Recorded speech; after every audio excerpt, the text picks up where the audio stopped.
मंगल मैत्री to all. आज हम लोग डिस्कस कर रहे हैं methods of collecting primary data. ये हमारा ऑलरेडी चल रहा था ये कंटेंट, हम आज इसी को ही कंटिन्यू कर रहे हैं। इसमें हमारा नेक्स्ट मेथड जो है वो है हमारा इंफॉर्मेशन फ्रॉम लोकल सोर्स और कॉरेस्पॉन्डेंट्स, कि जो प्राइमरी डेटा हम कलेक्ट करते हैं वो हम जो हमारे लोकल सोर्सेज हैं या कॉरेस्पॉन्डेंट्स हैं हम उनके थ्रू कलेक्ट करते हैं। इस मेथड में क्या होता है, हमारा local agents and correspondents are appointed to collect informations जो हमारे लोकल सोर्सेज हैं। जैसे यहाँ पे लोकल सोर्सेज या कॉरेस्पॉन्डेंट से क्या मतलब है हमारा, कि जैसे हमारा कोई भी एक न्यूज़पेपर होता है तो हम उसके लिए न्यूज़ पर्सन्स को अपॉइंट कर दिया जाता है हर जगह पर। तो वो लोग क्या करते हैं कि वो जो भी हैपनिंग है, जो भी कुछ घटना हो रही है, वो उसकी कवरिंग करते हैं और उसके बाद फिर वो न्यूज़ हमारे पास तक पहुंचती है। ठीक है ना। तो जो हमारे लोकल एजेंट्स होते हैं उनको डिफरेंट एरियाज में इंफॉर्मेशन कलेक्ट करने के लिए अपॉइंट कर दिया जाता है। फिर they collect information in their own way, अपने अपने तरीके से वो इंफॉर्मेशन को कलेक्ट करते हैं। हम देखते हैं ना कहीं पर भी अगर कोई भी न्यूज़ है और उसकी कवरेज आ रही है, अलग डिफरेंट न्यूज़ चैनल्स पे आ रही है, तो उनका जो वे ऑफ प्रेजेंटेशन होता है या वो जिस तरीके से उसकी कवरेज कर रहे हैं वो डिफरेंट होता है, सबका एक जैसा तो नहीं होता है। तो वो लोग अपने अपने तरीके से उसको कवर अप करते हैं। ये जो हमारा मेथड है ये कहाँ पर हमारा सुटेबल है, ये हमारी सुटेबिलिटी है where the regular and continuous information is needed, जहाँ पर हमें लगातार इंफॉर्मेशन की ज़रूरत होती है।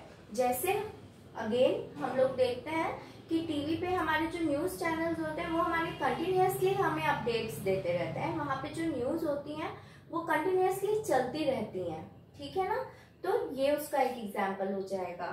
फिर इन्वेस्टिगेशन एरिया इज लार्ज, जहाँ पर इन्वेस्टिगेशन एरिया बड़ा है तो उसके लिए क्या होता है कि एक ही कोई पर्सन है, या जैसे कोई एक न्यूज़ चैनल है या न्यूज़पेपर है या कोई भी मैगजीन है, वो क्या है, वो एक ही पर्सन जाके कहीं के भी एरिया को कवर नहीं कर सकता है। हमारे पास जो न्यूज़ आती हैं वो ऐसा नहीं होता कि हमें सिर्फ रुड़की की ही न्यूज़ मिल रही है। न्यूज़ में या न्यूज़पेपर में रुड़की की भी न्यूज़ है, नेशनल न्यूज़ भी है, इंटरनेशनल न्यूज़ भी है। तो वो तभी पॉसिबल होता है जब वहाँ पर अलग अलग जगहों पर हम अपने जो हमारे कॉरेस्पॉन्डेंट्स हैं हम उनको अपॉइंट कर देते हैं। Next, information is to be used by radio, TV, magazines etcetera. इस तरीके की जो न्यूज़ है वो टीवी, रेडियो, मैगजीन, जर्नल्स उनके थ्रू यूज की जाती हैं। Next, high degree of accuracy is not required, जहाँ पर बहुत ज़्यादा एक्यूरेसी की रिक्वायरमेंट नहीं होती है।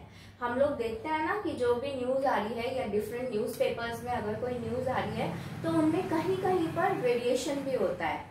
अगर अभी जैसे रिसेंटली प्लेन क्रैश हुआ कोझिकोड में, तो उसके लिए अगर हम देखें तो जो न्यूज़ है उनके जो डेटा है कि जो भी घायल हुए जो डेटा है या उनमें कहीं पे कोई वेरिएशन आ जाता है।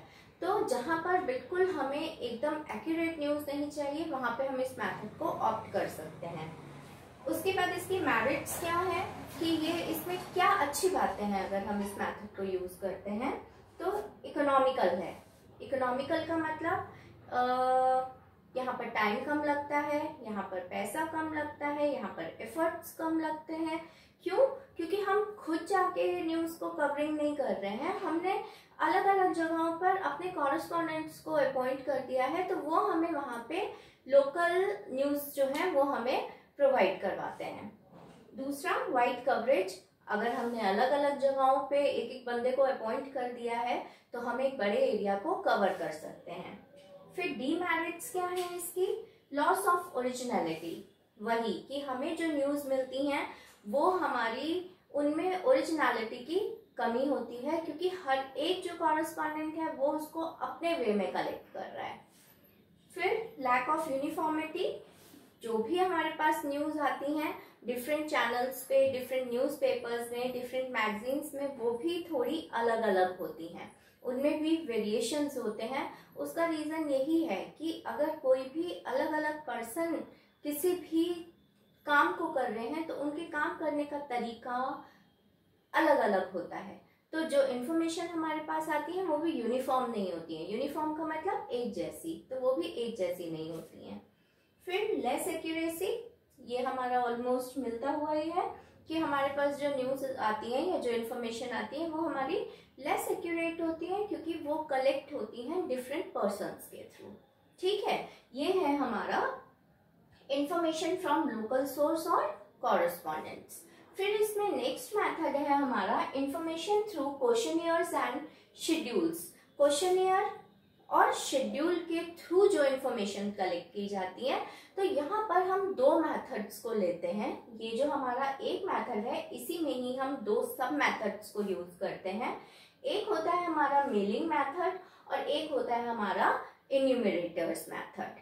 मेलिंग मेथड में क्या होता है, मेलिंग वर्ड आपको पता है ना, जो भी जैसे हम बाय पोस्ट कोई भी चीज भेजते हैं या अब तो इंटरनेट भी आ गया है तो हम उसको बोलते हैं मेलिंग मेथड। ठीक है, तो यहाँ पर क्या होता है, a questionnaire is prepared and mail to the informant. एक क्वेश्चनियर तैयार किया जाता है, एक प्रश्नावली तैयार की जाती है और उसको इन्फॉर्मेंट कौन होता है, जिससे हमें वो जानकारी हासिल करनी है, तो वो हम इन्फॉर्मेंट के पास में भेज देते हैं with request to return in time.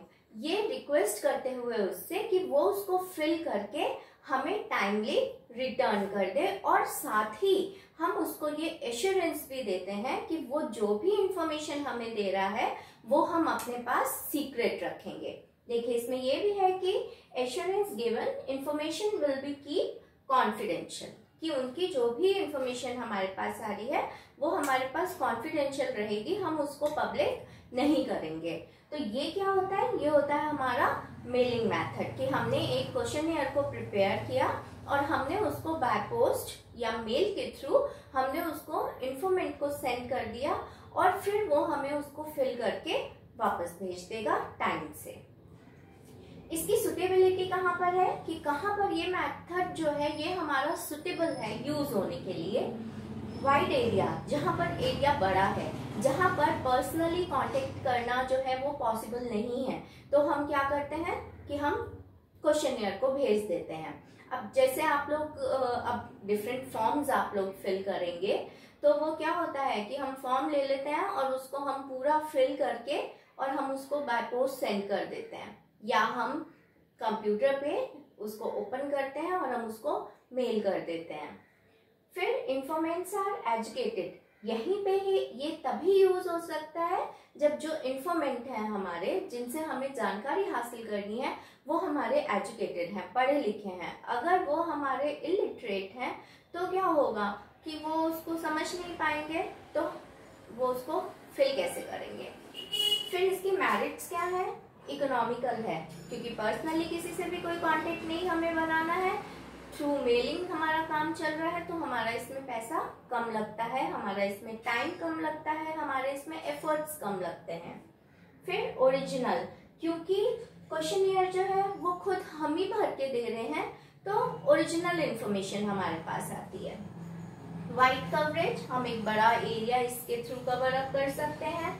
Free from बायस, बायस का मतलब होता है पक्षपात, तो ये किसी भी तरीके के बायस से अलग होता है। क्यों, क्योंकि मैं ही अपने लिए अगर भर रही हूँ तो मैं अपने लिए मैं किस तरीके से पक्षपात कर सकती हूँ, तो वो मेरी ओरिजिनल इंफॉर्मेशन जाएगी।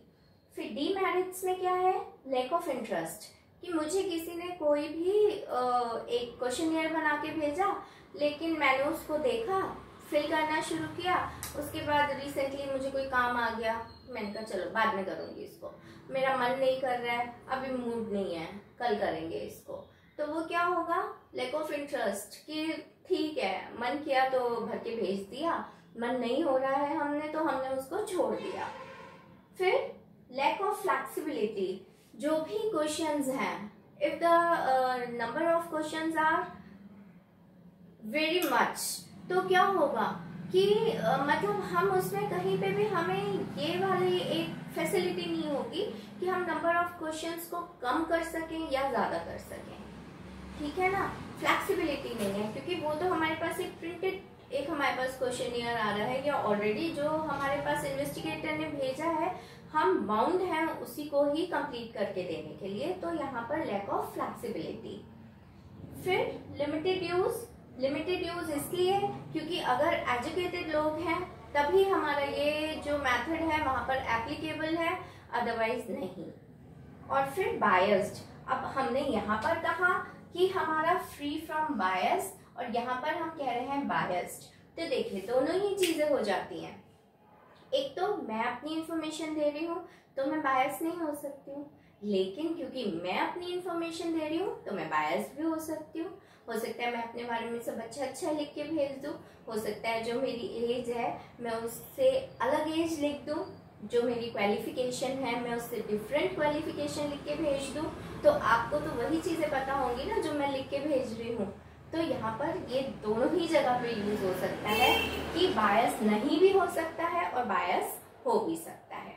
तो ये है हमारा दूसरा मेलिंग मेथड, क्लियर है। उसके बाद third one is enumerators method. Enumerator method क्या होता है? Enumerator are the educated person who fill the questionnaires himself by asking questions from informants, this is called schedule. Enumerators जो होते हैं ये कुछ एजुकेटेड पर्सन होते हैं जिनको एक ट्रेनिंग भी प्रोवाइड की गई होती है। तो जो इन्वेस्टिगेटर है वो एन्यूमरेटर्स को अपॉइंट करता है। उनका काम क्या होता है कि वो इन्फॉर्मेंट के पास जाकर जो भी क्वेश्चनियर है उसको वो खुद ही फिल करते हैं। जैसे आपने देखा होगा कि हमारे यहाँ पे जनगणना वाले आते हैं, जनगणना वाले आके क्या करते हैं, हमारे से इंफॉर्मेशन लेते हैं और अपने आप ही उनका जो क्वेश्चनियर दिया होता है वो उसको फिल करते चले जाते हैं ना, तो वो क्या कहलाते हैं? एन्यूमरेटर्स कहलाते हैं वो। तो वो सारी इंफॉर्मेशन हमारे से खुद कलेक्ट कर रहे हैं, तो वो जो फिल करते हैं उसको हम बोलते हैं शेड्यूल, ठीक है। अब इसकी सुटेबिलिटी हमारी कहाँ पर है? लार्ज फील्ड, जहाँ पर एक बड़ा एरिया है हमारे पास में, वहां पर हम अलग अलग लोगों को अलग अलग एरिया में इंफॉर्मेशन कलेक्ट करने के लिए भेज सकते हैं। फिर investigator are well known about the local language and cultural.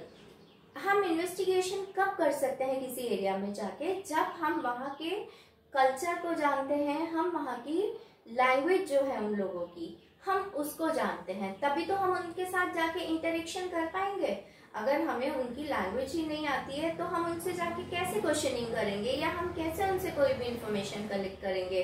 तो जो हमारा इन्वेस्टिगेटर है उसको वहाँ की लैंग्वेज और वहाँ के कल्चर के बारे में पता होना चाहिए, तभी वो उन लोगों के साथ में मिक्सअप हो पाएगा और इंफॉर्मेशन ले पाएगा। उसके बाद जो हमारी इसकी मेरिट्स हैं वो है वाइड कवरेज, बड़ा एरिया हम कवर कर सकते हैं क्योंकि हम अलग अलग पर्सन्स को अलग अलग एरिया के लिए अपॉइंट कर देंगे। दूसरा एक्यूरेसी, जो इन्फॉर्मेशन आएगी वो एक्यूरेट होगी। क्यों? क्योंकि जो हमारा एन्यूमरेटर है उसका कोई पर्सनल इंटरेस्ट तो है नहीं इसमें, वो अपने किसी यूज के लिए तो कर नहीं रहा है, तो वो जो भी इंफॉर्मेशन लेगा वो एक्यूरेट ही होगी। फिर पर्सनल कांटेक्ट, पर्सनली कांटेक्ट हो जाते हैं इन्फॉर्मेंट और एन्यूमरेटर, वो आपस में मिलके ही सारी इंफॉर्मेशन कलेक्ट करते हैं। फ्री फ्रॉम बायस, पक्षपात नहीं होगा क्योंकि जो भी इंफॉर्मेशन ली जा रही है वो डायरेक्टली एन्यूमरेटर के थ्रू ली जा रही है और उसके पर्सनल यूज के लिए नहीं ली जा रही है। फिर डीमेरिट्स क्या है इसकी? कॉस्टली है। क्यों? क्योंकि हम हर एक के पास, हम हर एक एरिया के लिए एक एन्यूमरेटर को अपॉइंट कर रहे हैं और फिर वो पर्सनली जाके उनके साथ में कांटेक्ट कर रहा है, तो इसमें हमारा टाइम भी ज़्यादा लगेगा, एफर्ट्स भी ज़्यादा लगेंगे, आने जाने में हमारा एक्सपेंडिचर भी होगा, तो उस वे में ये हमारा कॉस्टली मेथड है। उसके बाद टाइम कंज्यूमिंग, ऑब्वियसली अगर हम पर्सनली जाके हर एरिया में बंदों से कांटेक्ट कर रहे हैं तो हमारा टाइम ज़्यादा लगेगा ना उसमें, तो इसलिए वो हमारा टाइम कंज्यूमिंग होता है। देन अवेलेबिलिटी ऑफ एन्यूमरेटर्स, हमें ऐसे पर्सन्स को ढूंढना पड़ता है जो कि जिनको इस तरीके का काम करने की नॉलेज हो, या जिन लोगों को प्रॉपर ट्रेनिंग जिन्होंने ली हुई हो, तो ऐसे पर्सन मिलना जो है वो थोड़ा डिफिकल्ट होता है। कि अब हम ऐसे ही तो किसी को भी उठा के सर्वे करने के लिए नहीं भेज देंगे ना।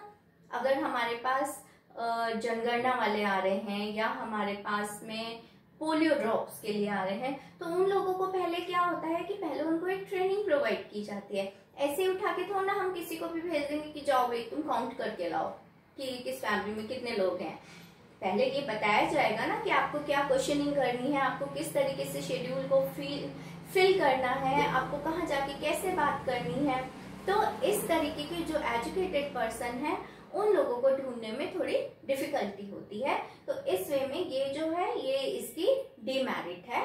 तो ये आज हमने कवर किया अपना methods of collecting primary data.